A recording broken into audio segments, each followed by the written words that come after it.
पूजनीय संत समाज, धर्म प्रेमी बंधुओं, श्रद्धा मूर्ति देवियों, आपके समक्ष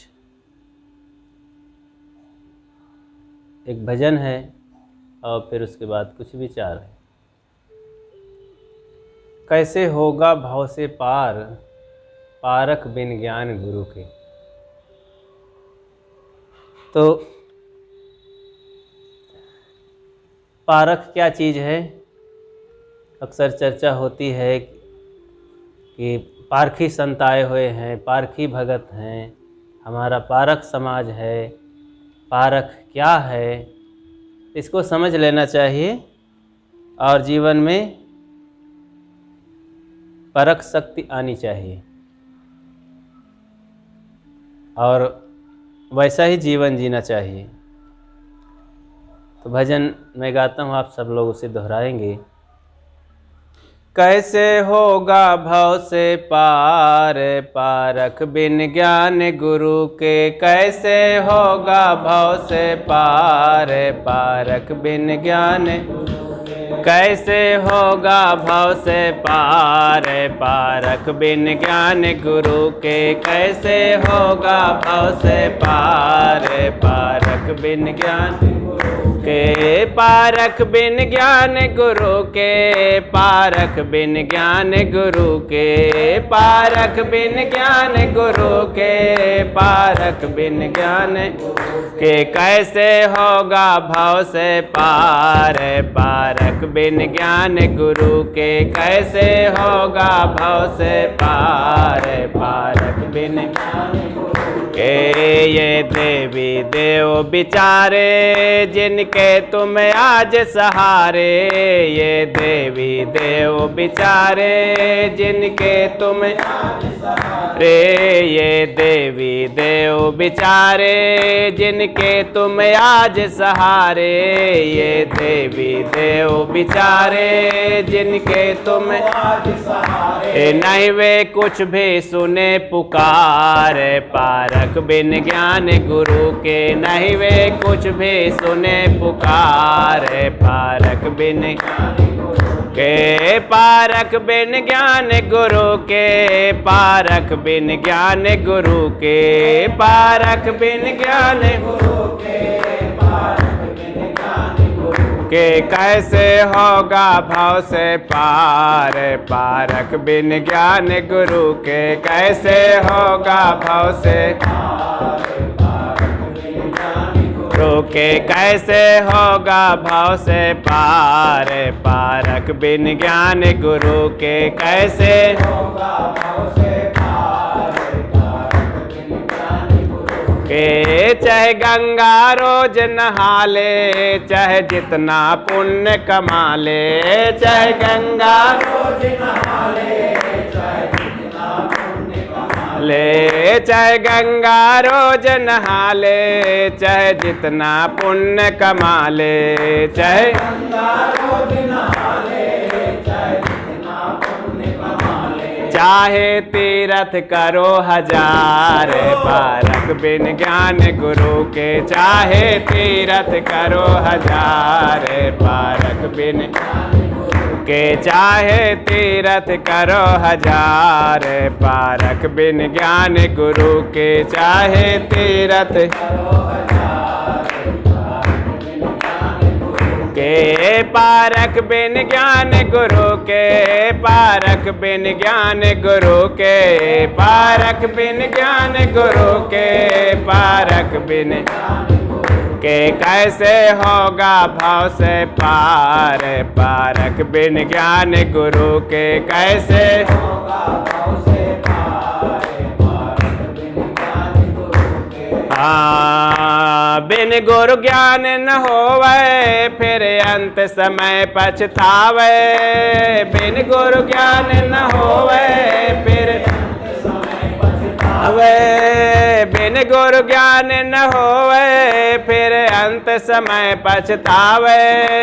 बिन गुरु ज्ञान न होवे, फिर अंत समय पछतावे। नैया डूबेगी मझधार, पारख बिन ज्ञान गुरु के। नैया डूबेगी मझधार, के नैया डूबेगी मझधार, पारक बिन ज्ञान गुरु के नैया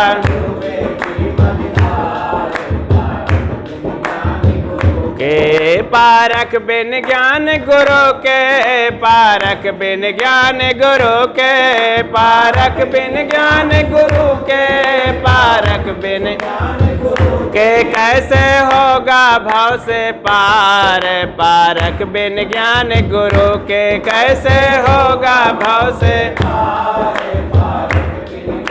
गुरु के कैसे होगा भाव से पार, पारक बिन ज्ञान गुरु के कैसे होगा भाव से पार, पारक बिन ज्ञान गुरु। हाँ नहीं मिटे कर्म की रेखा, चाहे कर्म करो अनेका, नहीं मिटे कर्म की रेखा, चाहे कर्म करो अनेका, नहीं मिटे कर्म की रेखा, चाहे कर्म करो अनेका,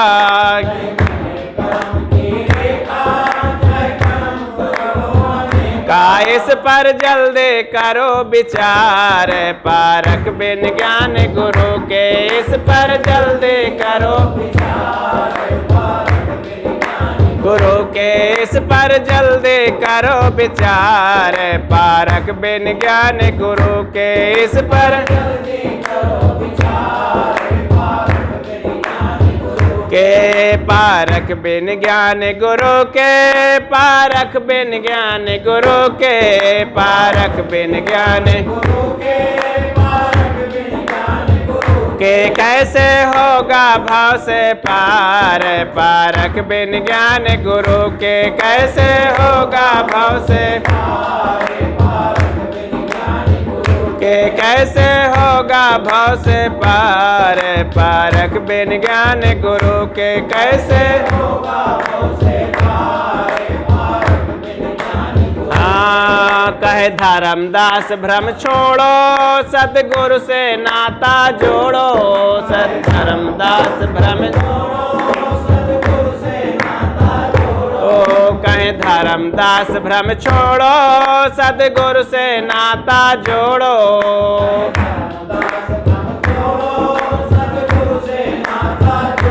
बाकी सब झंझट बेकार, पारक बिन ज्ञान गुरु के बाकी सब झंझट बेकार, को बाकी सब झंझट बेकार, पारक बिन ज्ञान गुरु के बाकी सब झंझट बेकार, गुरु के पारक बिन ज्ञान गुरु के, पारक बिन ज्ञान गुरु के, पारक बिन ज्ञान गुरु के, पारक बिन ज्ञान गुरु के कैसे होगा भाव से पार, पारक बिन ज्ञान गुरु के कैसे होगा भाव से पार, पारक बिन ज्ञान गुरु के। हाँ पारक बिन ज्ञान गुरु के हो, पारक बिन ज्ञान गुरु के, हाँ पारक बिन ज्ञान गुरु के।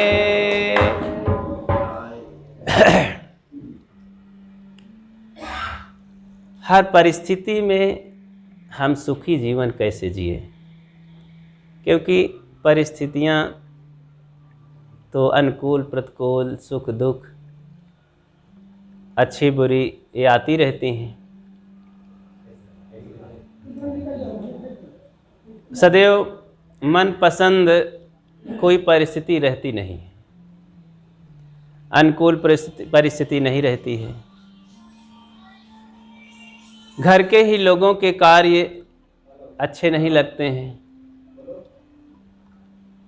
अपने ही कार्य नहीं अच्छे लगते हैं। कभी कभी करने के बाद होता है कि ये तो गड़बड़ हो गया, ठीक ठाक नहीं हुआ कार्य, पछतावा होता है। आधि व्याधि उपाधि ये आती रहती है, जीवन में सताती रहती है। दैहिक दैविक भौतिक विपत्तियाँ आती रहती हैं। तो कैसे करें कि हम हर समय अपने को सुखी बनाए रखें? है कोई उपाय?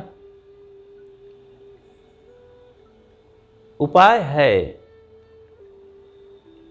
साहब ने इसके लिए कहा है, अगर तुम मेरे समान सुखी होना चाहते हो तो उन्होंने एक मंत्र दिया कि जो तू चाहे मुझको छाड़ सकल की आस, अब मुझ ही ऐसा होए रहो सब सुख तेरे पास।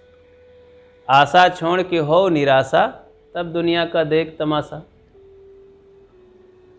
आशा में फंसे हुए हैं हम और उसी में हम अपने कार्य आगे बढ़ाते चले जा रहे हैं।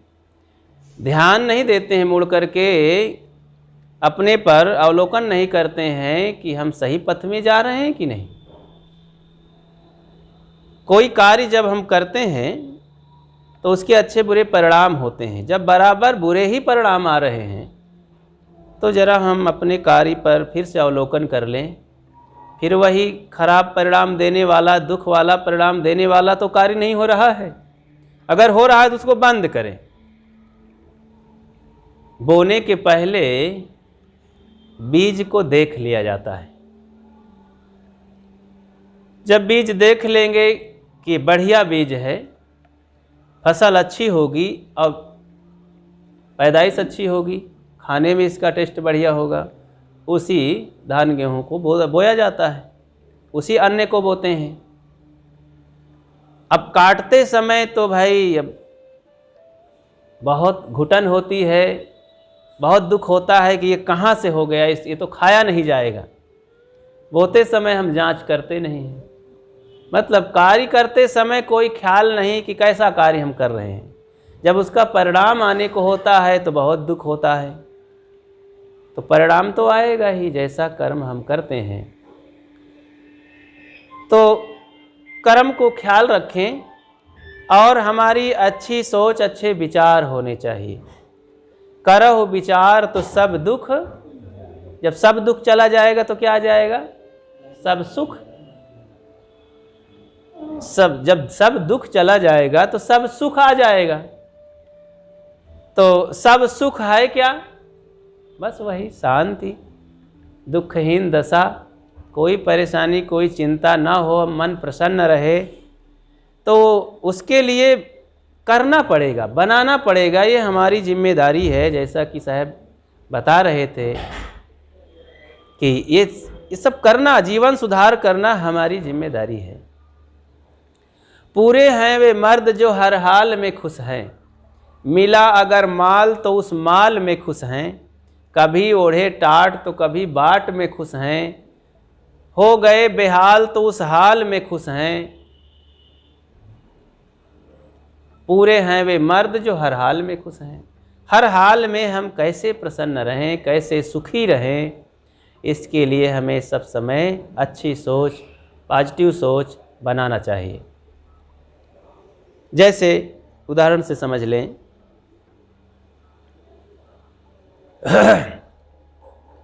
एक शेठानी थी, धनी आदमी के घर में नौकरानियाँ हुआ करती हैं। तो नौकरानी रोज झाड़ू पोंछा लगाने आया करती थी। तो नौकरानी भी सुना करती थी कि सेठानी कुछ गुनगुना रही हैं गाना, कुछ गीत गा रही हैं। सेठानी अक्सर खा पी करके, कुछ कारोबार को देख करके, नौकरानी के कार्य को देख करके बिस्तर पर बैठ जाती, कहीं लेट जाती, कहीं झूले पर बैठ के झूलती। ऐसे करती और मुख से एक आवाज़ निकालती, कैसे? दिल के अरमा आंसुओं में बह गए। इसी गाना को गुनगुनाती कि मेरे अरमान सब आंसुओं से होकर निकलते हैं, दुख देते हैं, मेरी मुरादें पूरी नहीं होती हैं, मेरी आशाएं सब धरी रह जाती हैं। तो यही सोच सोच के गुनगुनाती और बोलती जाती। अचेतन मन से भी यही गीत निकलता। उधर एक कई दिन से सुन रही थी सेठानी कि नौकरानी के मुख से भी गीत निकलता है। वो भी गाती, सावन का महीना पवन चले शोर, जियरा रे झूमे ऐसे जैसे। ये गीत नौकरानी गाया करती थी और झाड़ू पोछा करती और इसी को गुनगुनाया करती थी। दोनों गीत गाया करते थे। तो नौकरानी के मन में हुआ हाँ, सेठानी के मन में आया कि आखिर मैं सेठानी हूँ, मेरे पास घर संपत्ति सब प्रकार की ऐशो आराम की चीज़ें हैं पधारी साहब, तो लेकिन मैं सुखी नहीं हूँ। सब मेरे अरमान धरे की धरे रह जाते हैं, कोई मेरा सपना पूरा नहीं होता है, मैं हरदम दुखी रहती हूँ। मेरे सामने सदैव दुख ही नाचता रहता है। ये नौकरानी गाती है, मस्त गीत गाती है, मुस्कुराती है, झाड़ू पोंछा करती है, इसके पास तो कुछ भी नहीं है। ये तो किराए के छोटे से रूम में रहती है, इसका कोई सहारा भी नहीं है, इसका पति भी नहीं है, और इसके पास कूलर पंखा और बेड फ्रिज कुछ है ही नहीं। झाड़ू पोंछा लगाती है, खाती है, पीती है, फिर भी एक सुखी क्यों है? तो सेठानी अपने बिस्तर से उठ के खड़ी हो गई। अब कहें, बाई तू बता, ऐसी तुझे इतनी प्रसन्नता क्यों है? तो बढ़िया गीत गाती है तू। समझ गई वो तुरंत कि क्या कहना चाहती हैं सेठानी हमारी। उसने कहा, सेठानी जी, मलकिन। कहा मलकिन, नौकरानी कहा मलकिन, मैं इसलिए सुखी हूँ कि आपसे मैं अपनी तुलना नहीं करती हूँ। आपकी चीज़ों से, आपके सारे धन दौलत घर द्वार से, आपके जीवन से मैं अपनी कभी तुलना नहीं करती हूँ, इसलिए मैं सुखी हूँ। कि आप जैसे मेरे भी घर हो जाए, आप जैसा मेरा भी जीवन हो जाए, आप जैसे मैं भी संपदाशाली हो जाऊं, तो इसीलिए मैं सुखी हूँ। जो है मेरे पास मैं उसमें कमी महसूस नहीं करती हूँ। सब मेरे पूरा है, कोई कमी नहीं है। हे प्रभु, तूने मुझे सब कुछ दिया है, और मैं गीत गाती हूँ, अपना काम करती हूँ, भोजन मिलता है, कपड़ा मिलता है, ठाठ से रहती हूँ, मुझे कोई परवाह भी नहीं है, कोई चाहना भी नहीं है, इसीलिए मैं सुखी हूँ। चाह गई चिंता मिटी मनुआ बेपरवाह, जिनको कुछ नहीं चाहिए सो साहनपति साह। चाहना ही दुख देती है। तो चाह बना बना करके निर्धनिक कछु धन चाहे धनिक, चाहे विशेष विशेषों विशेष, चाहे होवन चाहे नरेश, नरेश चाहे इंद्र पद, इंद्र चाहे रणजीत, असुर चाहे सुरपत, बनन यह तृष्णा की रीत।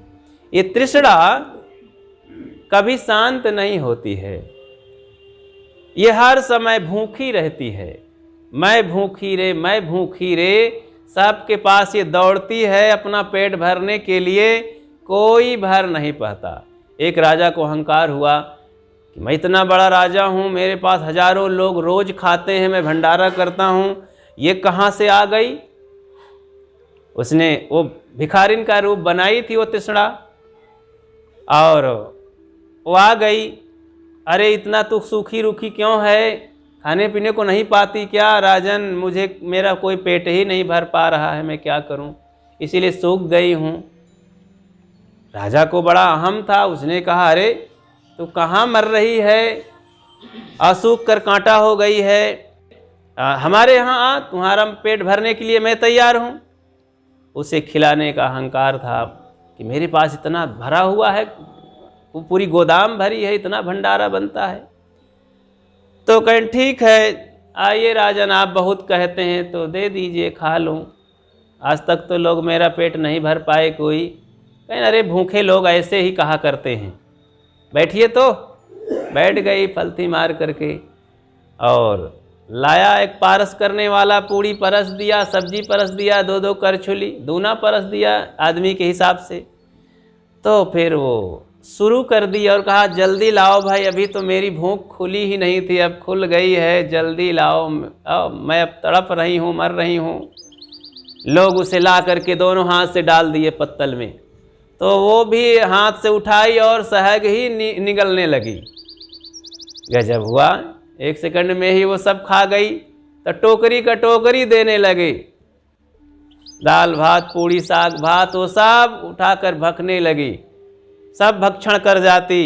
ऐसा करते करते तो दो दो चार चार नौकर लगे, कहे ना अरे जल्दी लाओ, मैं तो मरी जा रही हूँ भूखन के मारे, जल्दी लाओ मेरी भूख खुल गई है।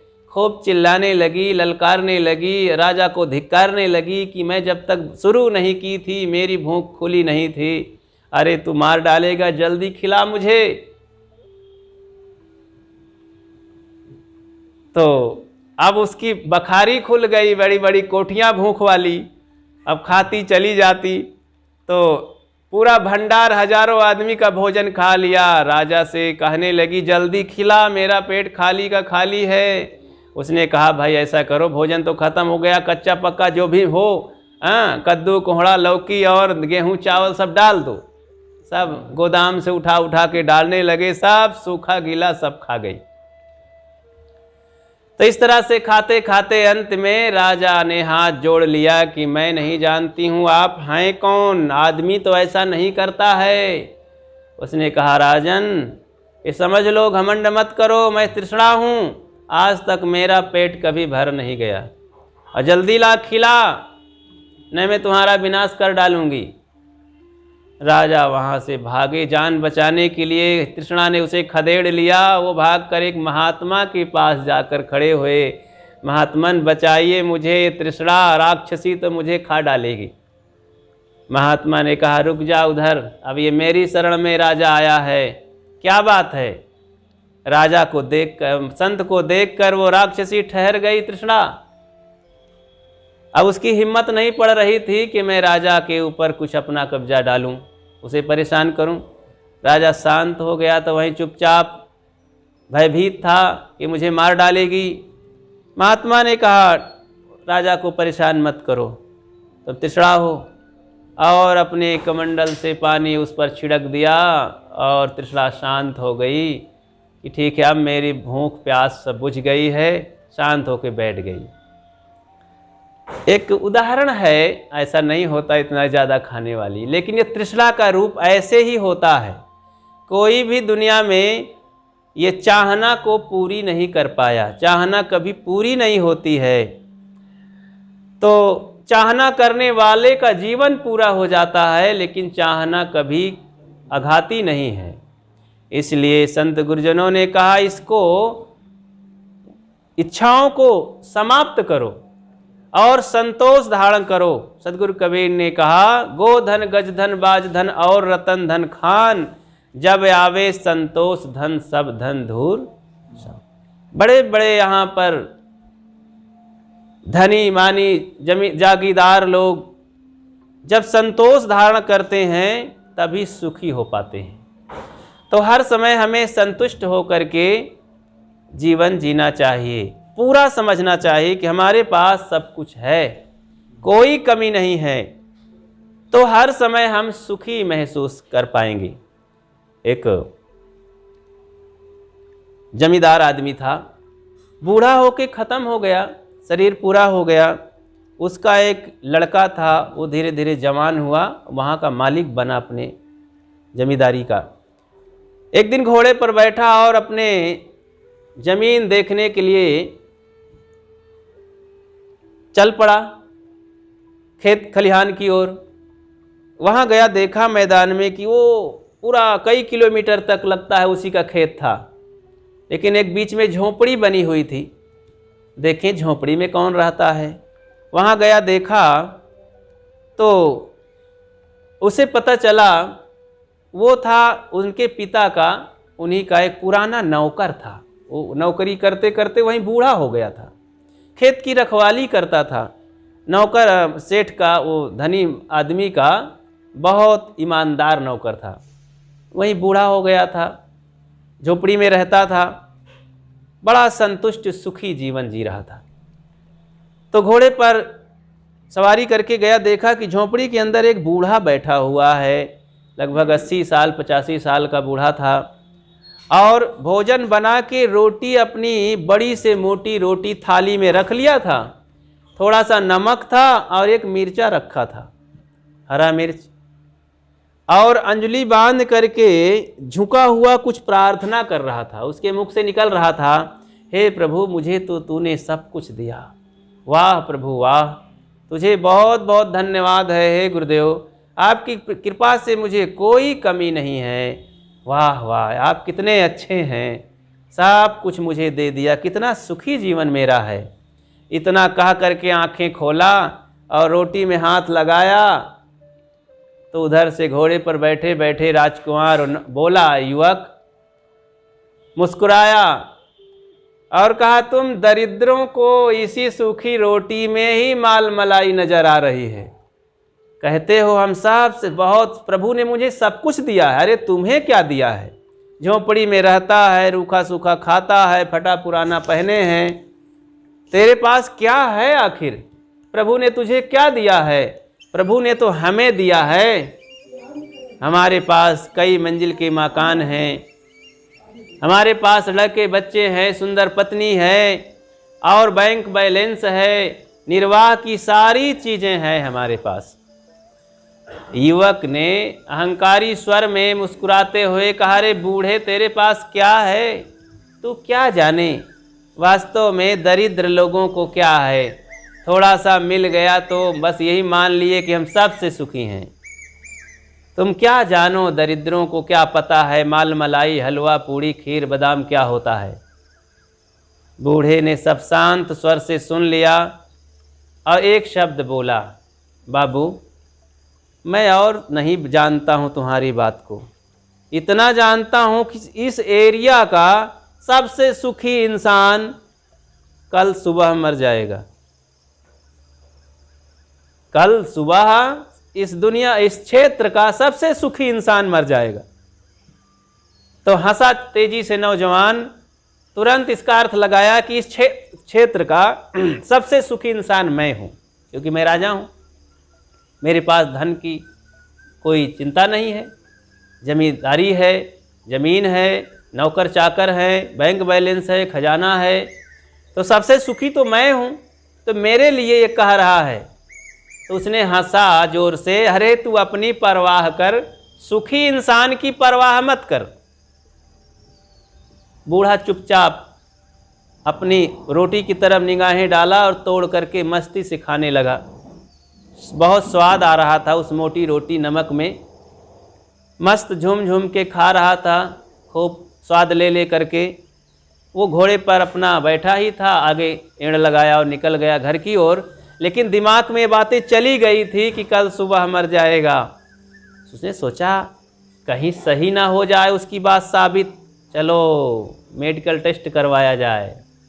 गए जांच करवाने के लिए, पूरे शरीर की जांच, हर जांच को करवा डाला, कहीं इफेक्ट कोई मिस्टेक ना निकला।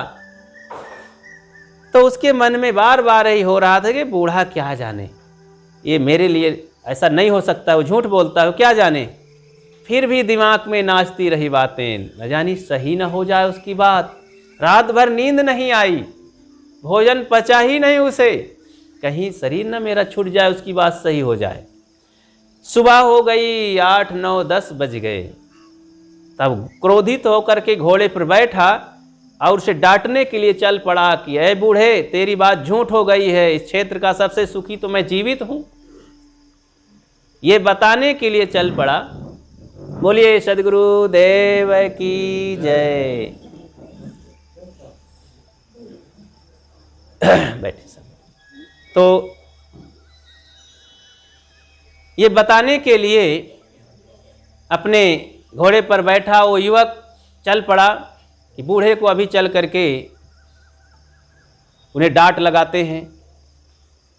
पहुंचा वहाँ, सन्नाटा था। झोपड़ी के सामने गया, दरवाजे के, घोड़े से उतरता है, देखता है बड़ा सन्नाटा है कि एक खाट पर कोई चद्दर ताने एक आदमी लेटा हुआ है। आवाज़ लगाता है, बूढ़े उठ, अभी तू सो रहा है। कोई आवाज़ नहीं आती। नज़दीक जाता चद्दर जैसे खींचता है तो बूढ़ा अकड़ गया था, शरीर छूट चुका था उसका। तब उसके दिमाग में बातें आई नवयुवक के कि इस एरिया का, इस क्षेत्र का सबसे सुखी इंसान क्या यही है? ये प्रश्न हुआ दिमाग में। हाँ यही है। तो ये आदमी अपने लिए कह रहा था कि सबसे सुखी यही है, हाँ वही था। इसलिए हमारे पास कितना क्या है इसका महत्व नहीं है, हम कैसे जीते हैं, हमारे पास भीतर क्या है, शांति है कि नहीं, संतोष है कि नहीं, सद्गुण है कि नहीं, निश्चिंतता है कि नहीं, निर्दोषता है कि नहीं, ये नहीं है तो हमारे पास क्या है फिर? कुछ नहीं, केवल दुख की सामग्री है और कुछ नहीं, सुख की कोई सामग्री नहीं है। उस बूढ़े के पास कोई बड़ा महल नहीं था, कोई संपत्ति नहीं थी, बैंक बैलेंस नहीं था, कोई नौकर चाकर नहीं थे, कोई देखने के लिए शौकीन वस्त्र नहीं थे, खाने के लिए अनेक स्वादिष्ट भोजन नहीं थे, लेकिन सुखी था वो, क्योंकि उसके पास संतोष था, शांति थी और सद्गुण थे, स्वभाव अच्छा था, ईमानदारी से वो काम करता था। तो सुखी जीवन कैसे होता है ये हमें सोचना पड़ेगा। तो हर समय जीवन जीने के लिए, सुखी जीवन जीने के लिए, हर परिस्थिति में सुखी जीवन जीने के लिए अपनी अच्छी सोच को बनाना पड़ता है, अच्छा सोचना पड़ता है हर समय। आधा गिलास जल है कि आधा गिलास खाली है कि आधा भरा है, क्या देखना पड़ेगा? हर समय हमको आधा भरा हुआ दिखाई देना चाहिए, खाली वाला पॉइंट को ना देखें। हमारे जीवन में कितनी सुविधाएं हैं, कैसा हमें सुविधा मिली है, इसको ख्याल करना है। गुरु कृपा से, पुण्य की कृपा से हमारे पास ये मानव जीवन मिला, सबसे बड़ा वरदान है। मस्तिष्क अच्छा है, वाणी निकल रही है, हम सोच रहे हैं अच्छी बातें, संयोग से हमें ऐसा धर्म कर्म करने का भी पुण्य प्राप्त हुआ है। फिर हमें सदगुरु कबीर साहब का विचार सिद्धांत मिला है, निर्मल संत घर में आते जाते हैं। इससे बड़ा वरदान और पुण्य कुछ हो ही नहीं सकता जिंदगी में। मानुष तन सदगुरु मिलन मोक्ष इच्छा होए, दुर्लभ तीनों परम हैं पाए सुयोग न खोए। बड़े भाग मानुष तन पावा, अरे बड़े भाग्य से मनुष्य तन मिल गया, और क्या चाहिए? इसी में सारी सामग्री है। ऐसे पूज्य साहब जी बता रहे थे कि सामान सब कुछ है हमारे पास औजार बनाने के लिए, केवल उस औजार का प्रयोग कैसे करना है ये गुरुजनों से सीख लेना है, कारीगरी सीख लेना है। अब बिना ढंग जाने अब चालू कर दिए हथौड़ी छीनी लेकर के, तब तो खराबी कर डालेंगे। तो ढंग बिना जाने कैसे जीवन खराब हो जाता है। बेढंग पूर्वक, जैसे अब यहाँ ढंग से बैठे हैं तो अच्छा लगता है, शांत बैठे हैं, लगता है सत्संगी हैं सब लोग, सब प्रेमी हैं, सद्गुणी हैं। और यहीं पर उठ पटांग बैठे, कोई खड़ा होता, कोई हल्ला गुल्ला करता, क्या ये सत्संग है? क्योंकि ढंग पूर्वक सब बैठ गए हैं, थोड़ी जगह में सब लोग आ गए हैं। तो हर चीज़ का सिस्टम, भोजन बनाने का ढंग, बैठने उठने चलने का ढंग, भक्ति भजन करने का ढंग, पूजा पाठ करने का ढंग, तो ढंग पूर्वक जब हम जीते हैं तो बहुत शीघ्र ही प्रगति होती है अपने उद्देश्य की तरफ। तो हर समय सुखी जीवन जीने के लिए अपनी सोच को बराबर हर समय निगेटिव पॉइंट में रहना चाहिए, अच्छी सोच बना के रखना चाहिए कि हमें दुख नज़दीक ना आने पावे हमारे। हर समय हम सुखी बनाए रखें अपने को, मुस्कुराते रहें। एक माँ गुरुदेव जी के पास आके बैठ गई, भक्तिन थी, गुरुजी बैठे थे अपने आसन पर और बूढ़ी माँ थी, बैठ गई आकर के कुछ ज्ञान की बातें करने लगी। गुरुदेव आपके दर्शन हुए, हमारा जीवन धन्य हो गया। और गुरुजी भी कुछ सुना रहे थे। घर की बहू थी, अभी साल 6 महीना शादी हुआ था, तो भाई 20-22 साल की लड़की थी। सोचा कि माँ जी बैठी ही हैं, गुरुदेव आए हैं और हमारे घर में गुरु संत आते थे, हम बंदगी प्रणाम करते थे, चलो प्रणाम कराते हैं, गुरु जी की बंदगी कराते हैं। तो अपनी सूट पोजीशन में नहा धो करके आ गई और बंदगी प्रणाम किया, माँ जी को भी पैर छुआ और अंदर चली गई। तो माँ अब नाराज स्वर से त्योरियाँ चढ़ाते हुए बोली, गुरुदेव कैसा कलयुग का ज़माना है, ये बहू है कि कोई हमारी दादी है? इसको पहनने ओढ़ने का, बहू जैसे रहने का भी ढंग नहीं है। अरे बहू को कैसे रहना चाहिए? हम ये भारतीय संस्कृति के आदमी हैं, इसमें तो साड़ी पहन करके और शरीर को अच्छी तरह ढक करके बड़े बुजुर्गों के सामने आना चाहिए। ये तो सूट पहन के लगता है कि हमारी कोई नातनी और लड़की बिटिया है। बहुत खींच करके बूढ़ी माँ दुख प्रकट कर रही थी कि जमाना बदल गया है। गुरुदेव को समझते देरी नहीं लगी कि ये बूढ़ी बहुत दुखी रहती है, परेशान रहती है, इसको सोचने का ढंग बढ़िया नहीं है, ये तो ज़िंदगी गुजार देगी दुखे में, इसको सुख नसीब नहीं होगा, इसको कुछ बताना पड़ेगा। गुरुदेव ने कहा, बूढ़ी माँ तुम जरा बताओ मुझे, तुम्हारे पास बेटी है कि नहीं? हाँ साहब, मेरे पास 2 बेटियां हैं ना।